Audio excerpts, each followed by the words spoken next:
ડાંગના સાપુતારા ખાતે ગુજરાત રાજ્ય પોલીસની માસિક ક્રાઇમ કોન્ફરન્સ યોજાઈ હતી।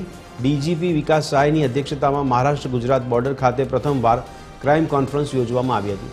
આ કોન્ફરન્સમાં રાજ્યના 9 રેન્જ આઈજી અને 4 પોલીસ કમિશનર તેમજ રેલવે વિભાગના અધિકારી ઉપસ્થિત રહ્યા। કોન્ફરન્સમાં વિવિધ વિભાગોના જૂન માસ અને તેમજ જાન્યુઆરીથી જૂન સુધીના 6 માસના કામકાજની સમીક્ષા કરી ડીજીપીએ યોગ્ય સૂચન કર્યા હતા।